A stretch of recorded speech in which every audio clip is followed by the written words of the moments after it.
Ayo, segera download Quran Tadabbur, tafsir dalam genggaman Anda. Bismillahirrahmanirrahim. Assalamualaikum warahmatullahi wabarakatuh. Alhamdulillahi ala ihsani wa syukru lahu ala taufiqihi wa amtinani wa asyhadu an la ilaha illallah wahdahu la syarika lahu ta'ziman li sya'ni wa asyhadu anna Muhammadan abduhu wa rasuluhu da'ila ridwani. Allahumma salli alaihi wa ala alihi wa ashabihi wa ikhwani. Ikhwan dan akhwat para jamaah Masjid Tarbiyah yang dirahmati Allah Subhanahu wa taala.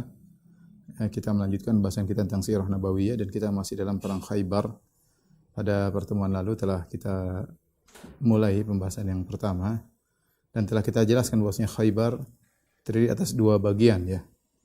Adapun setengahnya yang terdiri atas dua wilayah yaitu Natat dan Ashiq. Adapun Natat ya di situ ada benteng Naim, kemudian benteng Sa'ab dan benteng Qal'ah Zubair. Dan tiga benteng ini sebagaimana pertemuan lalu telah dikuasai oleh Nabi sallallahu alaihi wasallam. Tinggal bagian dari Syiq yaitu dua benteng, benteng Ubay dan benteng Nazar. Setelah itu baru Nabi sallallahu alaihi wasallam melanjutkan ke wilayah kedua di Khaybar. Di situ ada tiga benteng, benteng Al-Qamus dan benteng Al-Waqih dan benteng As-Sulalim ya. Adapun daerah Natat yaitu benteng Naim, kemudian benteng Sa'ab dan benteng Qal'ah Az-Zubair telah selesai dikuasai oleh Nabi sallallahu alaihi wasallam, maka Nabi masuk kepada daerah Syiq. Di situ ada benteng Ubay dan juga ada benteng An-Nazar ya. Maka Rasulullah SAW pun beranjak menuju ke daerah Syiq ya. Masuk kepada benteng yang keempat ya. Maka terjadilah peperangan ya. Kemudian salah seorang dari mereka dari Yahudi keluar dan menantang duel kepada kaum muslimin, maka akhirnya disambut oleh seorang sahabat bernama Al-Hubab Ibnul Munzir radhiyallahu ta'ala anhu. Maka Al-Hubab pun membunuh Yahudi tersebut. Kemudian muncul lagi orang kedua dari Yahudi, kemudian berkata, "Man yubariz? Siapa yang mau berduel denganku?" Maka keluarlah Abu Dujana Simak bin Kharashah. Dialah pahlawan yang masyhur dalam perang Uhud ketika dia memakai sorban berwarna merah ya. Sebagaimana telah masyhur ceritanya sebelumnya telah kita sampaikan. Maka disambut oleh Abu Dujana radhiyallahu taala anhu dan akhirnya dia pun berhasil membunuh lelaki Yahudi tersebut. Ya ketika itu akhirnya Abu Dujana pun masuk ke dalam benteng kemudian diikuti oleh kaum muslimin. Maka terjadi peperangan dalam benteng. Akhirnya orang-orang Yahudi pun kabur dari benteng tersebut, dari benteng Ubay ya. Kemudian mereka pun masuk ke benteng berikutnya yang ada di Syiq yaitu benteng An-Nazar. Benteng Nazar. Benteng Nazar itu benteng yang terakhir yang ada di Syiq, itu benteng kelima. Adalah benteng yang paling kokoh yang ada di daerah situ ya. Dan orang-orang Yahudi seakan-akan yakin bahwasanya kaum muslimin tidak akan bisa menembus benteng tersebut, tidak akan mungkin bisa masuk dalam benteng tersebut. Maka karena benteng tersebut begitu kokoh, maka orang Yahudi mulailah mereka memanahi kaum muslimin dari atas ya. Dan ini sulit melawan suatu kaum yang mereka bersembunyi di balik benteng dan bentengnya tidak bisa ditembusi. Maka mereka pun menyerang Nabi sallallahu alaihi wasallam dengan anak panah, menghujani anak panah dengan batu-batu ya. Ya sampai ada sebuah anak panah yang mengenai baju Nabi sallallahu alaihi wasallam dan kecantol di baju Nabi sallallahu alaihi wasallam. Akhirnya karena sulit ditembus, Rasulullah sallam menyuruh untuk menyiapkan al-manjanik. Al-manjanik ini semacam katapel raksasa ya untuk melemparkan batu besar. Dan manjanik ini Rasulullah sallam dapatkan di benteng As-Sa'ab. Ya benteng sebelumnya yang dikuasai oleh Rasulullah sallam ada manjanik. Maka dibawalah dikeluarkan manjanik. Kemudian disiapkan batu yang besar, akhirnya dilemparkan kepada benteng, ya karena hantaman begitu kuat, akhirnya timbullah bolong di benteng tersebut. Ketika ada bolong di benteng tersebut, akhirnya kaum muslimin pun bisa masuk melalui benteng bolongan tersebut, ya. Akhirnya terjadi peperangan dalam benteng tersebut. Akhirnya mereka pun kabur, ya, mereka kabur meninggalkan benteng dan akhirnya mereka meninggalkan anak-anak mereka dan mereka meninggalkan istri-istri mereka di benteng tersebut. Maka ketika benteng An-Nazar telah dikuasai oleh Nabi sallallahu alaihi wasallam, berarti daerah wilayah pertama, setengah dari Khaybar sudah dikuasai. Itu lima benteng ya, benteng Naim, benteng Sa'ab, kemudian benteng Qal Az-Zubair, kemudian benteng Ubay, dan terakhir tadi benteng An-Nazar. Setelah itu Rasulullah SAW melanjutkan perjalanan menuju wilayah kedua dari Khaybar yang disebut dengan wilayah Al-Qutaybah. Di situ ada 3 benteng, yaitu benteng Al-Qamus, kemudian benteng Al-Watih, dan benteng As-Sulalim. Maka orang Yahudi yang tersisa semuanya kabur ke benteng-benteng tersebut, mereka bertahan di benteng tersebut. Timbul perselisihan di kalangan para ahli sejarah, apakah 3 benteng tersebut dikuasai oleh kaum muslimin dengan peperangan atau karena ada asullah, yaitu mereka menyerah dan mereka mengadakan perjanjian dengan kaum muslimin. Wallahu alam bisawab.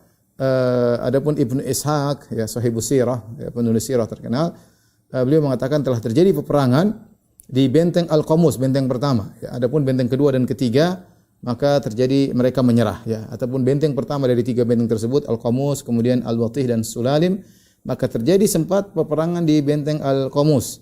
Ya, sehingga terjadi peperangan dan akhirnya disitulah benteng tersebut dikuasai, dan disitulah Safiyah bintu Huyai bin Akhtab, istri Nabi SAW ketika itu masih wanita Yahudiyah dari kabilah Nadir, yaitu Huyai bin Akhtab An-Nadiriyah, akhirnya ditawan oleh para sahabat karena menjadi sabaya, yaitu menjadi wanita-wanita tawanan perang. Setelah benteng Al-Qamus dikuasai, maka akhirnya kaum muslimin mengepung orang-orang Yahudi ya di benteng berikutnya, dan pengepungan terjadi 14 hari ya. Kemudian mereka tetap bertahan 14 hari, cukup lama, mereka tidak mau keluar dan Rasulullah juga tidak bisa masuk. Akhirnya Rasulullah SAW siapkan manjanik untuk melobangi benteng tersebut. Ketika manjanik tadi, ketapel raksasa, siap dilemparkan batu kepada benteng tersebut, akhirnya mereka takut, mereka yakin mereka akan kalah, akhirnya mereka pun minta untuk berdamai, untuk mengadakan perundingan. Al-Imam Al-Bukhari meriwayatkan dari Anas bin Malik dalam sahihnya. Beliau berkata, Anas radhiyallahu anhu berkata, "Fa dhahara 'alaihim Rasulullah sallam fa qatala al-muqatila wa saba az-zarari." Ya, maka Rasulullah SAW ketika perang kemudian mengalahkan mereka, kemudian menawan tawanan perang, fa arsala Kinanatu ibnu Abil Huqaiq. Maka salah seorang tokoh mereka yang bernama Kinanah ibnu Abil Huqaiq. Kinanah ibnu Abil Huqaiq adalah suaminya Safiyah dan mantunya Huyai bin Akhtab. Huyai bin Akhtab yang sudah kita jelaskan yang dibunuh oleh kaum muslimin dalam perang Ghazwat Bani Nadir setelah perang Khandaq ya, karena dialah yang memprovokasi orang-orang Quraisy dan juga kabilah-kabilah Arab Badui untuk datang menyerang kota Madinah sehingga jumlah mereka ketika 10.000. Provokator ulungnya siapa? Bapaknya Safiyah, yaitu Huyai bin Akhtab. Dan Huyai ini punya menantu namanya Kinanah bin Abil Huqaiq, suaminya Safiyah. Akhirnya karena dia orang terpandang, Kinanah bin Abil Huqaiq, dia pun mengirim surat atau mengirim utusan kepada Nabi sallallahu alaihi wasallam dengan berkata, "Inzil fa ukallimuka." Turunlah engkau wahai Rasulullah, kita ketemu, wahai Muhammad, saya ingin berbicara dengan engkau. Maka Rasulullah SAW menjawab, "Na'am." Silakan. Maka dia pun turun, Ibnu Abil Huqaiq, maka dia minta perjanjian damai dengan Rasulullah SAW dengan syarat yang disepakati oleh mereka. Syarat pertama yaitu semua orang yang berada dalam benteng tidak ditumpahkan darahnya. Itu para pasukan Yahudi yang ada dalam benteng tersebut tidak ditumpahkan darahnya. Kemudian juga yang kedua, semua anak-anak dan wanita ya tidak boleh ditawan. Ya, tidak boleh ditawan oleh kaum muslimin. Yang ketiga, yakhrujul yahudu min Khaybar bi dararihim. Maka orang Yahudi terusir.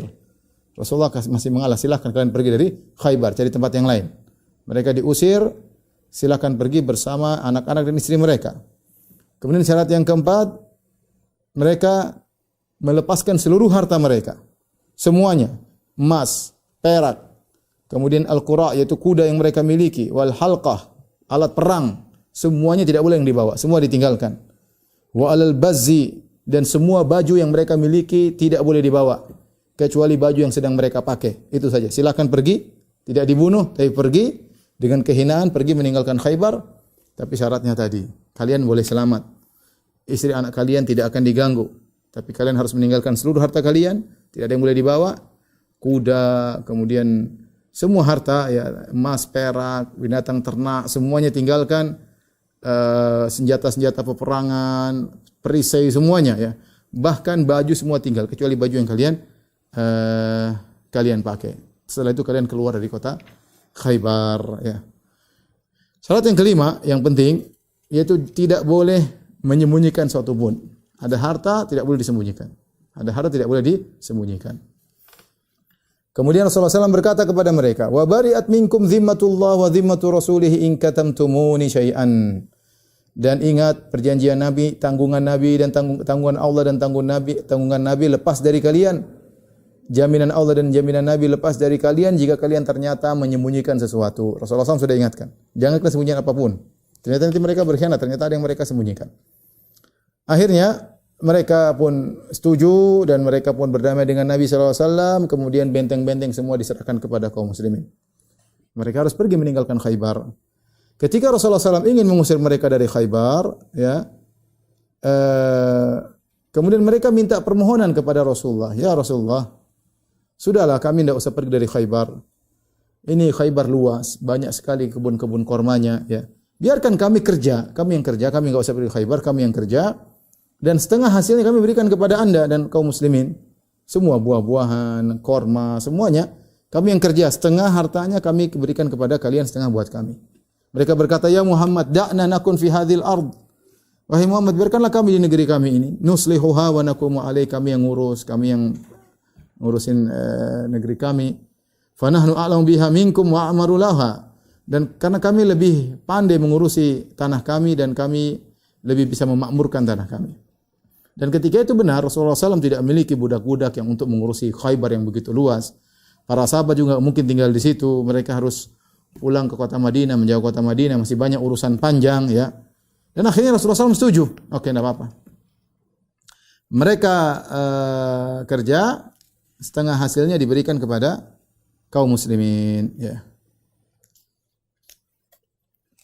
Yaitu semua hasil dari perkebunan, dari korma dan yang lainnya diberikan setengahnya kepada kaum muslimin, setengahnya buat mereka. Kemudian kata Rasulullah SAW, "Natrukukum ala dzalika ma syi'na." Ingat, tidak ada perjanjian berapa tahun. Pokoknya terserah kami, kata Nabi SAW. Kapan kami mau mengusir kalian, maka kalian harus pergi.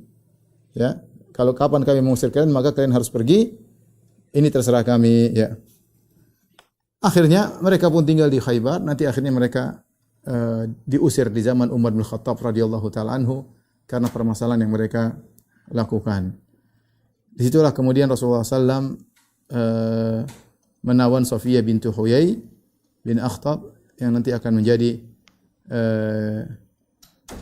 istri Nabi sallallahu alaihi wasallam. Dia adalah istrinya Kinanah bin Abil Huqaiq. Kemudian setelah perjanjian tersebut, ya, ternyata mereka berkhianat. Kinanah ibnu Abil Huqaiq, suaminya Safiyah, ternyata menyembunyikan harta milik mertuanya, harta milik bapaknya Safiyah, ya. Kita tahu bapaknya Safiyah, Huyai bin Akhtab, terbunuh dalam perang Quraidah, Bani Quraidah, ya. Ketika dia diusir dari Bani Nadhir, ya. Ketika dia diusir, dan saya sering sampaikan bahwasanya di Madinah ada 3 suku, Bani Qainuqa, Bani Nadhir, Bani Quraidah. Yang pertama diusir Bani Qainuqa. Ada kasus setelah diusir, kemudian Bani Nadhir. Bani Nadhir diusir karena mereka rencana membunuh Nabi sallallahu alaihi wasallam, bikin makar ingin bunuh Nabi sallallahu alaihi wasallam, maka diusir. Ketika diusir, turunlah surat Al-Hasyr tentang pengusiran mereka. Ketika mereka diusir Bani Nadhir, mereka lari ke mana? Mereka ada yang ke Syam, ada yang ke Khaybar. Di antara yang ke Khaybar adalah bapaknya Safiyah. Dia kepala Bani Nadhir dan dia punya harta yang banyak. Maka dia bawa harta dari Bani Nadhir, dia bawa, dia sembunyikan di Khaybar. Kemudian bapaknya Safiyah ini bikin provokasi kepada orang-orang Quraisy dan yang lainnya sehingga datanglah 10.000 pasukan menyerang Nabi dalam perang Khandaq. Ya, termasuk dia yang merayu Bani Quraidah untuk berkhianat kepada Nabi SAW, dan akhirnya Bani Quraidah termakan dengan provokasi Huyai bin Akhtab. Ini saya ingin jelaskan tentang bahayanya Huyai bin Akhtab, bapaknya Safiyah. Bapaknya bahaya, ternyata putrinya Ummul Mukminin. Subhanallah, yukhrijul hayya minal mayyit. Terkadang Allah mengeluarkan orang baik dari orang yang buruk. Intinya akhirnya dia ikut serta dalam perang Bani Quraidah dan akhirnya dia terbunuh dibunuh oleh kaum muslimin. Tetapi dia sempat membawa harta yang banyak dia simpan di Khaybar. Nah, harta itu disembunyikan oleh ponakannya, oleh mantunya, yaitu Kinanah bin Abil Huqaiq. Ya. Padahal Nabi sudah ingatkan, kalau kalian ada yang sembunyikan, maka lepas jaminan kami.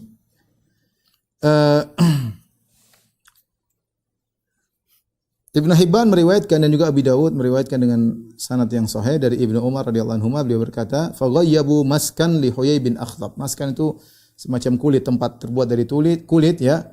Di situ diisi harta yang banyak milik Huyai bin Akhtab. Wa kana qad qutila qabla Khaybar, dan dia sudah dibunuh sebelum Khaybar, itu dalam perang Bani Quraidah. Wa kana ihtamalahu ma'ahu yauma Bani Nadhir hina ujliyat Nadhir, dan dia bawa harta tersebut ketika Bani Nadhir diusir karena dia kepala suku Bani Nadhir. Fihi huliyuhum, di situ ada harta-harta Bani Nadhir. Ya. Kemudian Rasulullah SAW pun berkata kepada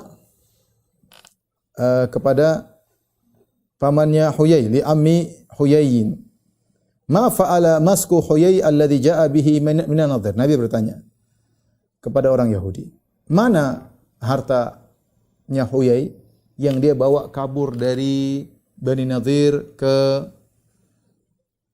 Khaybar. Akhirnya dia berkata, ya, adhabathu nafaqatu wal hurubu. Ya. Kemudian mereka menjawab, sudah habis. Sudah buat nafkah, sudah buat peperangan. Rasulullah SAW bantah, kata Rasulullah SAW, al-ahdu qarib. Belum habis. Baru saja dia bawa harta tersebut. Beberapa 2 tahun lalu dia simpan harta tersebut di sini. Ya, wal malu aksar min dzalik, dan hartanya lebih banyak. Kalau untuk nafkah 2 tahun tidak akan habis. Kalian bohong. Akhirnya Rasulullah SAW menolak orang tersebut kepada Zubair bin Awam untuk dibunuh ya. Kemudian Rasulullah berkata, "Ra'aitu Huyayyan yatufu fi kharibatin hahuna." Rasulullah SAW diperlihatkan oleh Allah, Huyai pernah berjalan daerah sekitar situ. Maka kata Rasulullah SAW, pergilah ke situ cari, dan ternyata benar ya. Kemudian diambillah harta milik Huyai bin Akhtab, dan ketika itu Rasulullah SAW membunuh Kinanah bin Abil Huqaiq dan saudaranya karena mereka ikut serta dalam menyembunyikan harta milik Huyai bin Akhtab. Akhirnya Kinanah dibunuh dan dia adalah suaminya Safiyah ya, suaminya Safiyah. Maka selesailah perang Khaybar. Setelah itu Rasulullah SAW mengumpulkan ghanimah yang banyak dari perang Khaybar ya. Dan Rasulullah SAW bagikan kepada orang-orang yang pernah ikut serta dengan Nabi dalam perjanjian Al-Hudaybiyah, karena Allah yang telah menjanjikan mereka bahwasanya mereka akan mendapatkan ghanimah ya. Wa maghanima katsiratan ta'khudunaha atau ya'khudunaha. Mereka akan mendapatkan ghanimah yang banyak, yaitu di Khaybar. Dan semua orang yang pergi ke perjanjian Hudaybiyah semuanya ikut serta dalam perang Khaybar kecuali Jabir bin Abdullah radhiyallahu ta'ala anhuma ya. Ya, maka Rasulullah SAW tetap memberikan bagian kepada dia karena dia sudah dijanjikan oleh Allah, semua yang ikut dalam perjanjian Hudaybiyah ya, maka akan mendapatkan bagian dari Khaybar. Dan Jabir bin Abdullah meskipun tidak ikut dalam perang Khaybar, dia tetap diberikan bagian, yaitu saham dari ghanimah perang Khaybar. Al-Imam Abi Dawud rahimahullah meriwayatkan dengan sanad yang sahih dari Sahal bin Abi Hathmah bahwasanya Rasulullah SAW membagikan ghanimah dari perang Khaybar menjadi 2. Setengahnya buat para prajurit, para pasukan yang berperang dari kaum muslimin, setengahnya disimpan untuk dibawa ke kota Madinah untuk diberikan kepada orang-orang susah, kepada fakir miskin, kepada tamu-tamu yang datang untuk dimuliakan. Tidak semua diambil oleh para mujahidin. Jadi cuma setengah dari harta Khaybar, harta ghanimah dibagi kepada para mujahidin. Ya. Dan di antara dalil kenapa dibagi setengah buat mujahidin, setengahnya tidak, karena tadi disebutkan tidak seluruh benteng dikalahkan dengan peperangan. Sebagian benteng dikalahkan dengan perdamaian, ya. Dikalahkan dengan perdamaian, ya. Sehingga ghanimah setengah saja, ya, yang dibagikan kepada para mujahidin. Kemudian Rasulullah SAW ketika membagi ghanimah, Rasulullah SAW melihat bagaimana andil, Rasulullah bersikap adil, bagaimana andil seorang prajurit dalam peperangan. Orang yang memiliki kuda kudanya dipakai dalam peperangan, dia mendapatkan 2 bagian, 2 saham. Prajurit pejalan kaki dapat 1 saham. Prajurit pejalan kaki dapat 1 saham. Prajurit yang naik kuda, kalau itu bukan kudanya, dia dapat juga 1 saham. Tapi kalau dia yang naik kuda dan itu juga kuda miliknya, dia mendapatkan 3 saham. Dia sebagai prajurit dan 2 saham sebagai pemilik kuda. Dan ini sikap adil dalam membagi peraturan, dalam membagi ghanimah ketika terjadi peperangan. Ini menunjukkan Rasulullah SAW adil melihat bagaimana peran prajurit dalam peperangan. Kita tahu bahwasanya orang yang punya berkuda lebih mematahkan mental musuh karena dia bisa maju, dia bisa sambil berperang naik kudanya dan itu butuh keahlian tersendiri. Oleh karenanya mendapatkan bagian yang banyak dan tidak semua orang punya kuda ketika itu. Disebutkan bahwasanya Zubair bin Awam, sepupu Nabi sallallahu alaihi wasallam mendapatkan 4 saham. Kenapa 4 saham? 1 saham buat Zubair, ya. Kemudian 1 saham buat ibunya karena dari kerabat Nabi sallallahu alaihi wasallam Sofia bintu Abdul Muttalib. Jadi mamanya Zubair adalah tantenya Nabi sallallahu alaihi wasallam karena Zubair ibunya namanya Sofia bintu Abdul Muttalib, ya. Kemudian dia juga dapat 2 saham karena dia memiliki kuda. Jadi dia mendapatkan 4 saham. Saham buat dia sebagai prajurit berkuda, saham buat ibunya dan 2 saham sebagai pemilik kuda. Demikian juga Rasulullah SAW membagikan sebagian ghanimah kepada para budak-budak yang ikut serta, para wanita yang ikut serta, tapi tidak mendapatkan saham. Yang penting mendapat bagian dari ghanimah diberikan tanpa ada saham tertentu, ya, sebagai membagikan kesenangan kepada mereka. Kemudian akhirnya kaum muslimin pun pulang dari Khaybar. Ketika sampai di kota Madinah, maka kaum muhajirin mengembalikan manaih kaum Ansar. Jadi ketika datang kaum muhajirin pertama kali di kota Madinah, mereka miskin. Sementara yang kaya adalah kaum Ansar. Dan kaum Ansar menawarkan sebagian harta mereka, hasil kebun mereka kepada kaum muhajirin. Mereka berikan begitu saja. Sebagian setengah dari harta kebun kami akan berikan kepada kalian kaum muhajirin. Tapi kaum muhajirin tidak mau. Kaum muhajirin mengatakan, biarlah kami yang bekerja. Kalian bekerja, membantu kalian, nanti setengah hartanya bagi. Setelah ditaklukkan Khaybar, maka kaum muhajirin tidak lagi mengambil bagian dari pemberian kaum Ansar. Mereka kembalikan. Kenapa? Karena harta yang datang dari Khaybar banyak. Khaybar sangat subur, ya, sangat subur sehingga penghasil korma yang banyak ketika itu, ya, dikuasai oleh orang Yahudi. Ketika dikuasai oleh kaum muslimin, maka hasil korma banyak dibawa ke kota Madinah sehingga kaum muhajirin tidak perlu lagi kerja kepada kaum Ansar karena begitu banyak hasil kebun korma, ya. Oleh karenanya Ibnu Umar radhiyallahu anhu pernah berkata, "Ma syabi'na hatta fatahna Khaybar." Kami tidak pernah kenyang sampai kami menaklukkan Khaybar. Setelah ditaklukkan Khaybar baru ternyata hasil buminya banyak. Ya, kebunnya banyak diberikan kepada kaum muslimin sehingga mereka bisa kenyang karena datang bantuan dari Khaybar. Demikian juga Aisyah radhiyallahu anha pernah berkata, "Lamma futihat Khaybar, qulna al-an nasba'u minat tamar." Kata Aisyah, setelah Khaybar dikuasai oleh kaum muslimin, baru kita berkata, sekarang kita baru bisa kenyang karena makan korma. Subhanallah, kata Al-Hafidz Ibnu Hajar, "Ai li kathrati ma fiha minan nakhil." Karena begitu banyak korma yang ada di Khaybar, isyaratan ila annahum kanu qabla fatiha fi qillatin minal aish. Ini menunjukkan bahwasanya sebelum Khaybar dikuasai, mereka makan cuma sedikit. Mereka tidak pernah kenyang makan korma. Padahal di Madinah juga banyak korma, tapi karena kaum muslimin banyak, ya, banyak juga orang-orang kaum muhajirin datang dalam kondisi miskin dan banyak sahabat yang tinggal di Sufa sehingga hasil bumi mereka harus bagi sampai mereka tidak pernah kenyang. Aisyah berkata, istri Nabi, kita tidak pernah kenyang padahal suami mereka adalah kepala negara. Mereka tidak pernah kenyang dengan korma. Ya. Ini menunjukkan hidup mereka yang sangat-sangat prihatin, sangat sederhana sebagaimana saya pernah sampaikan ketika ada seorang wanita datang minta makan kepada Aisyah radhiyallahu taala anha. Aisyah akhirnya cari-cari makanan, dia tidak menemukan kecuali 1 butir korma. Di rumah tidak ada kecuali 1 butir korma, maka dia pun berikan kepada orang meminta tersebut, ya. Dan ini menunjukkan dermawannya Aisyah, dia tidak ada makanan kecuali 1 butir korma, itu pun dia berikan kepada orang lain. Maka ikhwan dan akhwat, kita banyak bersyukur kepada Allah Subhanahu wa taala. Kita sekarang kenyang ini, mau kenyang apa saja bisa. Mau kenyang korma kalau kita mau bisa. Cuma kita enggak usah tinggal di Saudi, korma banyak.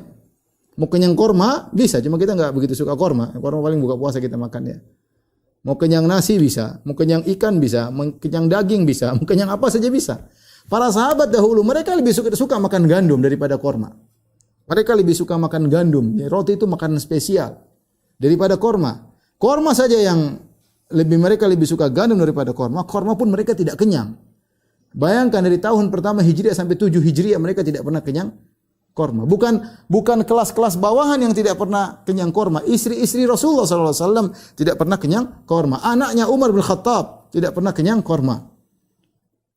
Setelah dikuasai Khaybar, baru kemudian mereka bisa kenyang makan korma ya.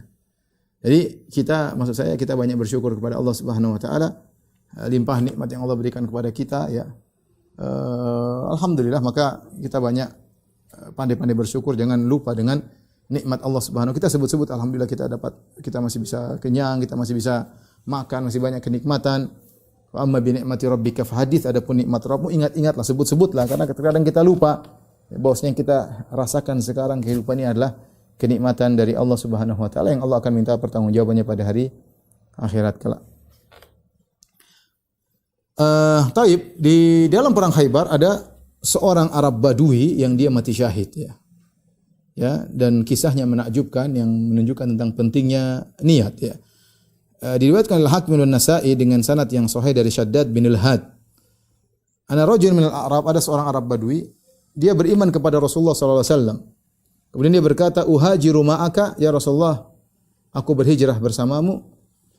Fa ausan Nabi sallallahu alaihi wasallam ashabahu bihi. Maka dia minta izin untuk berhijrah bersama Nabi, akhirnya berhijrah bersama Nabi. Dan Nabi bilang sama para sahabat, perhatikan Arab Badui ini, tolong perhatikan. Tatkala terjadi perang Khaybar, maka Rasulullah SAW mendapatkan ghanimah. Ya, jadi perang Khaybar kan bertahap. Maka Rasulullah SAW kasih para sahabat, kemudian Rasulullah SAW berkata, jangan lupa kasih Arab Badui tersebut. Ya, wa kana yar'a dhahrahum, karena dia berjaga di belakang. Dia berjaga di belakang, dia tidak tahu ada ghanimah di depan. Kata Nabi, jangan lupa kasih dia. Akhirnya para sahabat membawakan ghanimahnya, jatah dia dikasih. Kemudian ketika dikasih dia bertanya, "Mahadha, apa ini?" Mereka berkata, "Qasamahu laka Rasulullah SAW." Ya, ini adalah bagianmu. Maka dia pun mengambil bagian tersebut, kemudian dia datang kepada Rasulullah. Dia berkata, "Ya Muhammad." Dan kita tahu orang Arab Badui, mereka kalau panggil Nabi, mereka tidak panggil ya Rasulullah. Adab mereka memang kurang karena mereka Badui ya. Mereka kasar. Mereka kalau panggil nama Nabi, mereka panggil nama, "Ya Muhammad." Mereka tidak bilang ya Rasulullah, ya Nabi Allah, tidak. Mereka bilang ya Muhammad. Ma'ala hadza taba'tuka. Aku ikut engkau ya Muhammad bukan untuk ngambil ghanimah ginian. Subhanallah. Niatnya tulus karena Allah, bukan karena mencari ghanimah. Walakin taba'tuka ala an urmaha huna. Tapi saya ikut engkau wahai Muhammad supaya aku kena panah di sini. Wa asyara ila halqihi bisahmin. Fa amut. Aku ingin ada anak panah yang tembus ke sini dan aku mati. Aku ingin, itu cita-citaku. Wa adkhulal jannah. Kemudian aku masuk surga. Itu niatku. Ketika dia mengatakan, saya tidak butuh ghanimah ya Rasulullah. Saya ingin ikut engkau, ingin mati syahid, ingin ada anak panah masuk sini. Kemudian saya mati syahid, masuk surga. Kata Rasulullah SAW, "In tasduqillaha yasduqka." Kalau engkau niatmu benar, jujur karena Allah, maka Allah akan mengabulkan permohonanmu. Falabithu qalilan thumma nahadhu fi qitalil adu. Kemudian mereka tenang sebentar, kemudian mereka melanjutkan peperangan karena kita tahu Khaybar bertahap, tidak langsung. Maka mereka pun maju berperang dan dia pun ikut dalam peperangan tersebut. Kemudian setelah selesai peperangan didatangkanlah mayatnya. Yuhmalu, dia dipikul, dibawa kepada Nabi sallallahu alaihi wasallam. Wa qad asabahu sahmun haitsu asyar, dan benar anak panah masuk di lehernya sebagaimana tempat dia tunjukkan. Subhanallah. Ya. Kata Nabi, huwa itu laki-laki yang tadi, yang kata para sahabat, "Na'am ya Rasulullah." Kata Rasulullah SAW, "Sadaqallah fasadaqahu." Berarti dia tulus waktu mengucapkan demikian, maka Allah kabulkan permintaannya. Ya. Kemudian Nabi pun mengkafankannya, kemudian Rasulullah SAW pun letakkan di depan, kemudian Rasulullah SAW menyolatkannya. Ya. Di antaranya Rasulullah SAW berdoa dalam salatnya tersebut, "Allahumma hadza abduka kharaja muhajiran fi sabilika faqutila syahidan fa ana alaihi syahid." Ya Allah, sungguhnya ini hambamu, dia telah keluar untuk berhijrah di jalanmu, maka dia pun mati syahid, terbunuh syahid, maka aku menjadi saksi bahwasanya dia mati syahid ya. Maka dikuburkanlah orang tersebut ya. Taib, sebaliknya kalau tadi kita takjub dengan seorang yang mati syahid, ya, karena niatnya yang tulus dan Allah mudahkan permohonannya. Oleh karenanya kita kalau punya niat yang tulus, biasanya Allah mudahkan. Tapi kalau niat kita enggak tulus, masih kecampur-campur dengan niat yang lain, tercampur dengan riya, tercampur dengan pamer, tercampur dengan angkuh, ya, macam-macam, ya, maka kadang-kadang terjadi, kadang-kadang enggak, ya. Tapi kalau seorang tulus karena Allah, biasanya dimudahkan oleh Allah Subhanahu wa taala. Dan niatnya tidak terkontaminasi. Kita lanjutkan kisah berikutnya, Qissatul Asja'i. Ada seorang dari Asja', dari kabilah Asja'. Ini ceritanya terbalik. Dia mati dalam perang tersebut. Dan Rasulullah SAW tidak mau menyolatkannya. Sebabnya karena dia melakukan gulul. Gulul itu mengambil harta ghanimah ketika sebelum dibagi. Belum waktunya dia ngambil, ya. Tidak diperbolehkan. Al-Imam Ahmad meriwayatkan dalam musnadnya dan Al-Hakim dengan sanad yang hasan dari Zaid bin Khalid Al-Juhani. Dia berkata, "Ana rajulan minal muslimin min Asja' tufiya bi Khaybar." Ada seorang laki dari kaum muslimin dari kabilah Asja' wafat di Khaybar. Wa annahu dzukira li Rasulullah sallam. Disebutkan ya Rasulullah si fulan wafat. Kata Rasulullah sallam, "Shallu ala sahibikum." Kalian aja yang salat. Aku enggak. Ya. Fataghayyara wujuhul qaum lidzalik. Mereka bawa kepada Nabi agar Nabi yang salatkan. Sebagaimana Arab Badui tadi Rasulullah yang salatkan. Sekarang malah tidak. Rasulullah SAW mengatakan, "Shallu ala sahibikum." Kalian yang salatkan, aku enggak. Maka para sahabat berubah wajah mereka. Ada apa dengan orang ini? Falamma ra'a alladhi bihim, tatkala Rasulullah melihat perubahan wajah mereka, para sahabat heran kenapa Rasulullah tidak mau menyolatkan. Maka Rasulullah SAW berkata, "Inna sahibakum ghalla fi sabilillah." Sungguhnya kawan kalian ini telah mengambil harta sebelum dibagi, ya. Fafattashna mata'ahu, kami pun memeriksa barang-barangnya. Fawajadna fihi kharazan min kharazil yahud ma yusawi dirhamain. Maka mendapatkan semacam kalung, ya. Harganya tidak sampai 2 dirham. Artinya perkara yang sepele. Perkara yang sepele, tapi karena ini harta gulul yang tidak halal, maka Nabi tidak menyalatkan. Karena gulul adalah dosa besar. Seorang mengambil harta ghanimah meskipun sedikit. 2 dirham, dah sampai 2 dirham. Rasulullah tidak mau menyolatkan. Ini dalil bahwasanya dibolehkan bagi seorang kiai atau seorang pemuka agama, jika ada orang meninggal dalam kondisi melakukan dosa besar, ya dia boleh meninggalkan tidak salat kepada orang tersebut sebagai pelajaran bagi yang lainnya. Tentu orang tersebut butuh doa, ya. Tetapi sebagai pelajaran agar yang lain tidak melakukan seperti perbuatannya. Karena kalau ada yang melakukan seperti perbuatannya, tidak disolatin. Ya, oleh karenanya Nabi SAW tidak menyolatkan. Ya, tidak mau menyolatkan orang ini, tapi Rasulullah SAW menyuruh para sahabat untuk menyolatkannya. Karena dia membutuhkan ampunan dari Allah Subhanahu Wa Taala sebagai bentuk, ya, peringatan kepada yang lainnya agar tidak melakukan seperti perbuatan orang tersebut. Taib, setelah Khaybar dikuasai, datanglah para sahabat dari negeri Habasyah. Kita sudah pernah cerita sekitar tahun ke-5 kenabian, ya. Ketika Rasulullah SAW masih di Mekah, belum hijrah, masih di Mekah, sekitar 5 tahun berdakwah. Ketika intimidasi kaum musyrikin Quraisy kepada para sahabat semakin kuat, akhirnya Rasulullah SAW suruh sebagian sahabat berhijrah ke negeri Habasyah. Sehingga banyak berhijrah ke negeri Habasyah, ya. Yang mereka diantaranya di bawah pimpinan Ja'far bin Abi Talib. Ja'far bin Abi Talib radhiyallahu ta'ala anhu. Ya. Ketika Rasulullah SAW sudah balik ke Madinah, ternyata datang rombongan dari Khaybar, datang ke kota Madinah, ya. Bagaimana kisahnya? Kisahnya yaitu ketika Rasulullah SAW mengirim surat kepada Najasyi setelah Hudaybiyah. Jadi para sahabat sudah lama mereka di Habasyah, dan itu suatu perjuangan yang berat. Bagaimana mereka pergi dari suatu kota yang lebih kaya kepada yang lebih miskin. Habasyah miskin. Mekah lebih kaya. Bukan berhijrah ke negeri yang lebih kaya, berhijrah kepada negeri yang lebih miskin. Mereka pergi ke Habasyah. Setelah itu di sana tidak sesuai dengan cuaca yang mereka biasanya. Kemudian juga di sana mereka tinggal di negeri kaum Nasara. Kemudian bahasanya juga berbeda, ya. Ya, suatu kondisi yang tidak mengenakan, tapi mereka bertahan. Mereka bertahan di sana dari tahun 5 Hijriah, dari 5 kenabian sampai 7 Hijriah. Berarti berapa tahun tuh? Rasulullah berhijrah tahun 13. Berarti 8 sama 7, 15 tahun mereka di sana. Waktu yang cukup lama. Ya.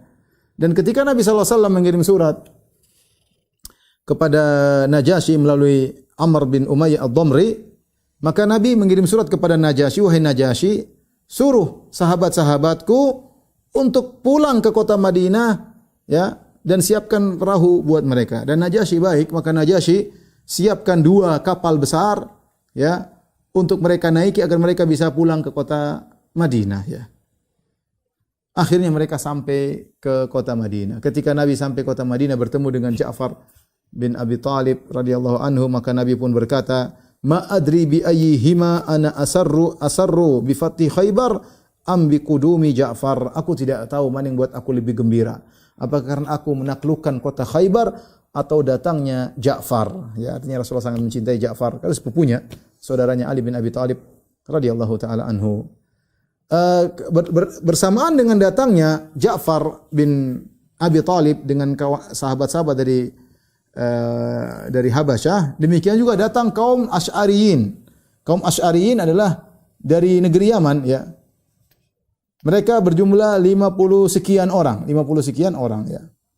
Di antara mereka adalah Abu Musa al-Asy'ari, sahabat yang masyhur Abu Musa al-Asy'ari, di antara kaum Asy'ariyin. Al-Imam Al-Bukhari, Imam Muslim meriwayatkan dari Abu Musa al-Asy'ari, beliau bercerita, kami di Yaman, balagana makhrajan Nabi, maka sampai kepada kami makhrajun Nabi, kabar bahwasanya Rasulullah SAW, seorang Rasul, sudah keluar, ya. Dan kami fakharajna muhajirina ilai, dan kami ingin berhijrah menuju kota Madinah, ya. Nabi sudah keluar dari kota Mekah menuju kota Madinah, dan kami ingin berhijrah dari Yaman menuju kota Madinah. Ana wa akhwani li asgharuhum wa ana wa akhwani li an asgharuhum, dan saya bersama 2 saudaraku dan aku yang paling kecil di antara mereka. Ahaduhuma Abu Burdah, salah satunya adalah Abu Burdah, yang satunya adalah Abu Ruhm. Jadi mereka 3 bersaudara bersama rombongan yang lain sekitar 50 sekian. Kemudian faraqibna safinatan, kami pun naik kapal dari Yaman menuju ke Hijaz. Fa alqatna safinatuna ila Najasyi bil Habasyah, ternyata kami dibawa oleh ombak sehingga kami pun terdampar di negeri Habasyah. Qadarullah fawafaqna Ja'far bin Abi Talib wa ashabahu indahu. Kami di sana kami ketemu dengan Ja'far bin Abi Talib, ya. Maka Ja'far cerita, sungguhnya Rasulullah SAW telah mengutus kami ke sini, ke Habasyah, dan Rasulullah menyuruh kami untuk tinggal di Habasyah, dan mereka sudah 15 tahun. Ya, fa aqimu ma'ana, maka Ja'far dengan baik mengatakan, sudah kalian tinggal aja sama kami di sini di Habasyah. Kata Abu Musa al-Asy'ari, kami pun tinggal bersama Ja'far di negeri Habasyah. Sampai akhirnya kami bareng-bareng naik kapal bareng-bareng dari Habasyah menuju kota Madinah. Jadi rombongannya Ja'far, itu juga ada rombongan Abu Musa al-Asy'ari yang berjumlah 50 sekian. Dan kami ketika tiba, qadarullah ternyata Rasulullah SAW baru menang dari perang Khaybar. Dan akhirnya mereka para sahabat juga yang datang dengan kapal tersebut dikasih saham juga, dikasih bagian daripada ghanimah. Ya, kata Abu Musa al-Asy'ari, fa'atana minha, kami pun diberi bagian dari ghanimah perang Khaybar. Padahal seorang pun yang tidak ikut perang Khaybar tidak dikasih. Yang tidak ikut perang Khaybar tidak dikasih, kecuali kami, ya. Kecuali kami yang datang dengan safinah, dengan kapal, maka Nabi pun berikan kepada kami sebagai bentuk kegembiraan Nabi SAW kepada mereka, ya. Dan kita tahu Asy'ariyin, ya, Asy'ariyin adalah suatu kaum yang mulia. Rasulullah SAW pernah memuji mereka, ya. Rasulullah SAW pernah berkata, yaqdumu alaikum godan aqwamun hum araqqu quluban lil islami minkum. Kata Rasulullah SAW, akan datang kepada kalian besok suatu kaum yang mereka hatinya lebih lembut kepada Islam daripada kalian. Ternyata datanglah kaum al-Asy'ariyun dari Yaman, di antaranya Abu Musa al-Asy'ari radhiyallahu taala anhum, ya. Kemudian juga dalam Sahihain dari Abu Musa al-Asy'ari, Rasulullah SAW pernah berkata, innal asy'ariyin idza armalu fil ghazwi aw qalla ta'am wa iyalihim bil Madinah jama'u makana indahum fi thawbin wahid. Sungguhnya Asy'ariyin, yaitu kaum Asy'ariyin, yaitu dari Yaman, Abu Musa al-Asy'ari, sukunya Abu Musa al-Asy'ari, kalau mereka kehabisan miskin, mereka tidak punya makanan dalam peperangan atau di luar peperangan, atau makanan mereka tinggal sedikit untuk anak-anak mereka, maka mereka kumpul bareng-bareng. Ini Asy'ariyin semuanya mereka punya apa, ya, persatuan yang baik. Mereka kumpulkan seluruh makanan mereka dalam satu tempat atau satu baju, satu kain, Tsumma iqtasamu bainahum fi ina'in wahidin bisawiyah. Kemudian mereka bagi rata. Ya, jadi di antara mereka tenggang rasa dengan yang lainnya. Ya, jadi kalau mereka ada kekurangan sebagian sudah yang punya makanan banyak kumpulin semua. Sudah kumpul rame-rame dibagi rata. Semuanya yang enggak punya makanan sama dengan yang punya makanan banyak. Ini menunjukkan tenggang rasa, perhatian di antara mereka. Maka Rasulullah SAW memuji mereka. Rasulullah SAW berkata, "Fahum minni wa ana minhum." Ya, mereka bagian dariku dan aku adalah bagian dari mereka. Ya. Taib. Di antara keistimewaan Asy'ariyin, ya, disebutkan Rasulullah SAW pernah bersabda, "Inni la a'rifu aswata rufqati al-Asy'ariyin bil Qur'an." Aku tahu suara orang-orang Asy'ariyin dengan Al-Qur'an. Jadi kalau mereka malam-malam mereka baca Al-Qur'an dengan keras. Hina yadkhuluna bil-lail, ketika mereka pulang ke rumah. A'rifu manazilahum min aswatin bil Qur'ani bil-lail. Aku tahu tempat-tempat tinggal mereka karena Nabi tahu suara mereka. Ternyata mereka kalau baca Quran keras sampai Nabi dari luar kedengaran. Wa in kuntu lam ara manazilahum hina nazalu bin nahar. Meskipun aku tidak tahu di mana rumah mereka. Karena kalau mereka masuk rumah siang hari aku tidak tahu. Tapi kalau malam aku dengar suara mereka, aku tahu ini suaranya Asy'ariyin, rumah mereka sebelah sana, ya. Yang menunjukkan bahwasanya baca Quran dengan keras tidak jadi masalah kecuali kalau ada yang istirahat atau yang lainnya, ya. Di antara keutamaan ashabus safinah. Apa keutamaan ashabus safinah? Mereka dianggap telah berhijrah 2 kali. Ya, mereka telah dianggap berhijrah 2 kali. Sebagaimana hadis yang diriwayatkan oleh Asma binti Umais. Asma binti Umais, ya, radhiyallahu ta'ala anha, istrinya Ja'far.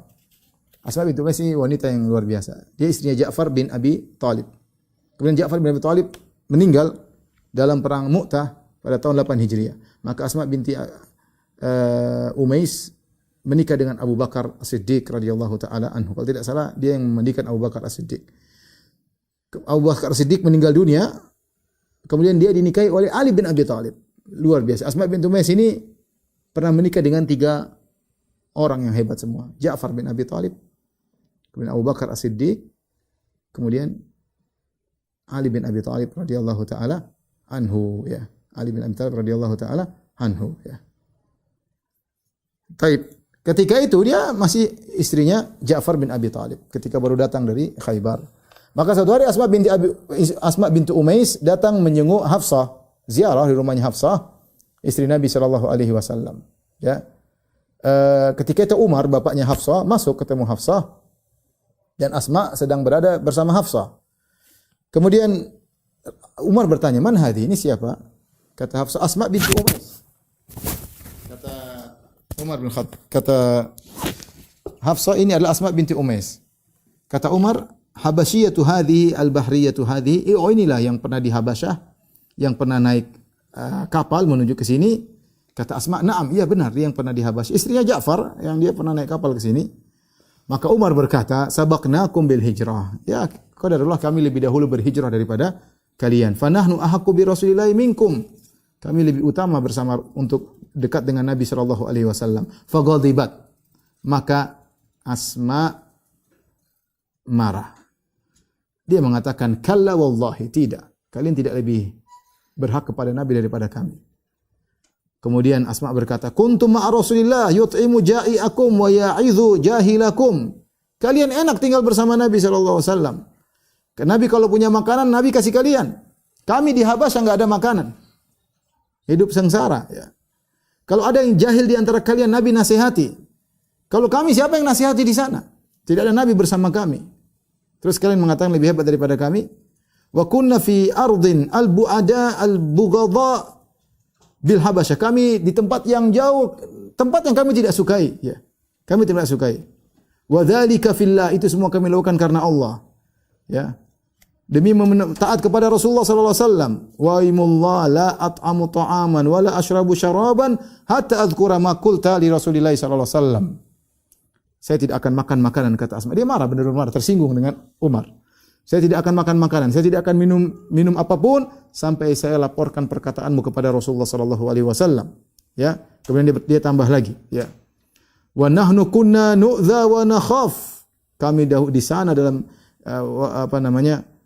kami dulu diganggu dan kami dalam kondisi ketakutan, ya. Aku akan sebut ini semua kepada Nabi, wa as'aluhu wallahi la akdzib, dan aku akan bertanya kepada Nabi, demi Allah aku tidak akan dusta, wala azik, dan aku tidak akan menyimpang, wala azidu ali, dan aku tidak tambah-tambahin. Maka Nabi SAW tatkala datang kan di rumah Hafsah.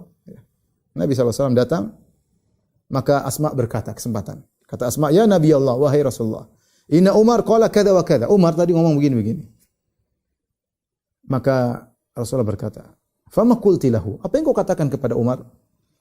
Asma mengatakan, "Aku berkata begini-begini, aku bantah." Maka Rasulullah SAW membenarkan perkataan Asma. Kata Rasulullah SAW, "Laisa bi ahaqqo bi minkum." Benar. Umar tidak lebih utama kepadaku daripada kalian. Lahu wa li ashabi hijratun wahidah. Umar dan yang semisalnya mereka punya satu hijrah. Ya benar, mereka lebih dahulu hijrah ke Madinah, tapi mereka punya satu hijrah. Walakum antum ahlas safinati hijratan. Tapi kalian punya dua hijrah. Ya, kalian punya dua hijrah. Jadi masing-masing punya kelebihan. Umar lebih dahulu hijrah, sementara para sahabat ini ashabus safinah mereka masih di Habasyah karena Nabi suruh mereka di Habasyah. Ya. Dan mereka terlambat datang kota Madinah, tetapi mereka punya dua hijrah, ya. Taib, di antara hal-hal yang aneh, ya, yang pernah dilihat oleh para sahabat yang tinggal di Habasyah, ingat Habasyah negeri Nasara. Cuma Najasyi masuk Islam. Jadi mereka tinggal di negeri kaum Nasara, yang kaum Nasara tersebut ternyata baik, ya, mengayomi mereka karena raja mereka Najasyi baik, ya. Rasulullah SAW pernah berkata kepada wanita yang berhijrah, ya, atau kepada orang-orang berhijrah yang lewat kapal dari Habasyah. Rasulullah SAW berkata kepada mereka yang pernah tinggal di Habasyah, "Ala tuhaddithuni bi a'ajiba ma ra'aitum bi ardil Habasyah?" Wahai para sahabatku, kalian pernah tinggal di Habasyah. Bisakah kalian kabarkan kepadaku tentang suatu perkara-perkara yang menakjubkan kalian di negeri Habasyah? Karena luar negeri gampangannya kalau kita. Rasulullah di Madinah, Habasyah luar negeri. Kalau Mekah, Madinah ya masih Hijaz, ya, negeri Arab. Habasyah bukan negeri Arab. Tentu ada hal-hal yang menakjubkan yang Rasulullah ingin tahu. Rasulullah SAW bertanya, adakah sesuatu yang menakjubkan yang kalian pernah lihat di sana? Maka qala fityatun minhum, ada seorang pemuda berkata, "Bala ya Rasulullah, ada ya Rasulullah, ada kisah menakjubkan." Dia cerita, "Baina nahnu julusun marrat bina ajuzun min ajaizi rohabinihim." Suatu hari ketika kami sedang duduk kaum muslimin, tiba-tiba ada seorang nenek tua berjalan, ya, dari orang miskin, ya. Tahmilu ala ra'siha qullah, dan dia sedang membawa di atas qullah min ma', yaitu bawa air, dia taruh di atas kepalanya sambil dia bawa. Famarrat bi fatan minhum. Tiba-tiba nenek tua ini melewati seorang pemuda, orang kaya, ya. Yaitu orang kaya di negeri Habasyah. Faja'ala ihda yadayhi baina katifaiha. Maka pemuda ini iseng, maka nenek ini sedang berjalan, maka dia letakkan tangannya di tengah-tengah di antara dua pundak wanita tua tersebut. Tsumma dafa, kemudian dia dorong. Fa kharat ala rukbataiha, maka wanita ini pun terjatuh tersungkur di atas kedua lututnya. Fankasarat kullatuha, dan akhirnya kullahnya, tempat airnya yang terbuat mungkin dari dari tanah liat yang semisalnya, pecah. Falamma irtafa'at ilfatat ilaihi. Kemudian dia bangkit. Kemudian nenek tua itu melihat kepada sang pemuda. Dan dia mengingatkan pemuda tersebut. Ini yang menakjubkan di sini dilihat oleh para sahabat. Apa dia berkata nenek tua ini? "Saufa ta'lamu ya Gudar." Kau akan tahu hai anak nakal, ya. Idza wada'allahu al-kursiyya. Kalau Allah meletakkan kursinya pada suatu hari nanti. Wa jama'al awwalina wal akhirin, dan Allah akan mengumpulkan seluruh manusia dari awal sampai akhir. Ingat, dia Nasraniyah. Ini wanita Nasrani. Dia ingatkan, ente sekarang ganggu saya. Nanti ada satu hari kiamat, ketika Allah meletakkan kursinya, Allah mengumpulkan seluruh manusia dari awal sampai akhir. Wa takallamatil aidi, dan tangan-tangan akan berbicara. Wal arjul bima kanu yaksibun. Tangan akan ngomong, kaki akan ngomong apa yang mereka perbuat selama di dunia. Fasaufa ta'lam, kau akan tahu. Kaifa amri wa amruka indahu gadan, kau akan tahu bagaimana urusanku dengan urusanmu di sisi Allah besok. Subhanallah. Ini wanita Nasriyah tapi berbicara seperti orang ustazah yang menyampaikan ayat-ayat Allah, bahwasanya manusia akan dimulai dari awal dan akhir. Sebagian firman Allah, "Qul innal awwalin wal akhirin lamajmu'una ila miqati yaumin ma'lum." Sungguhnya orang dari awal sampai akhir semua akan dikumpulkan di padang mahsyar di waktu yang telah ditentukan. Padahal dia Nasraniyah. Ya, ini maka tangan lihat nanti. Kemudian dia berkata, tangan-tangan berbicara, kaki-kaki akan berbicara. Persis dalam surat dalam Al-Qur'an. Wa tukallimuna aydihim wa tukallimuhum aydihim wa tarjalu wa tashhadu arjuluhum. Ya. Dan sebagaimana dalam Al-Qur'an kata Nabi SAW mengomentari kisah tersebut, sadaqat. Benar wanita tersebut. Wanita tersebut benar. Kaifa yuqaddisullahu ummatan la yu'khadhu li dha'ifihim min syadidihim. Bagaimana Allah bisa memuliakan suatu kaum yang mereka tidak membela hak orang yang miskin dari kezaliman orang yang kaya atau orang yang kuat, ya.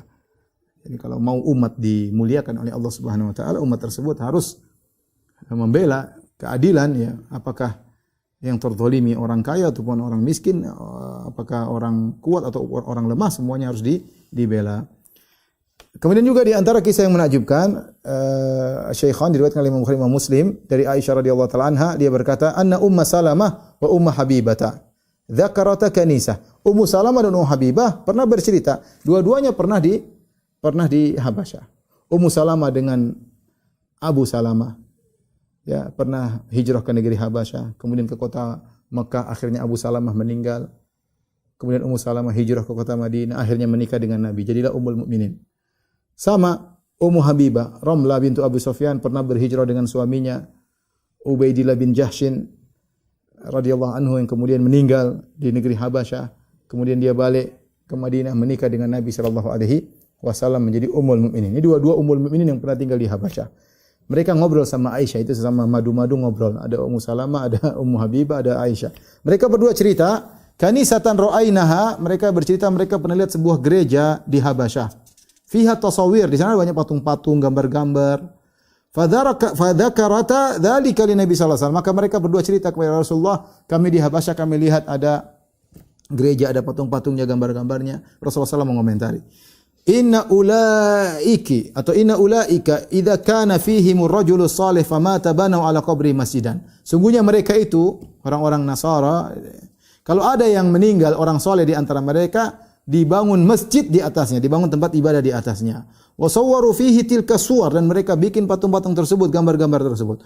Fa ulaika syirarul khalqi indallahi yaumil qiyamah. Mereka adalah seburuk-buruk makhluk di sisi Allah pada hari kiamat kelak, ya.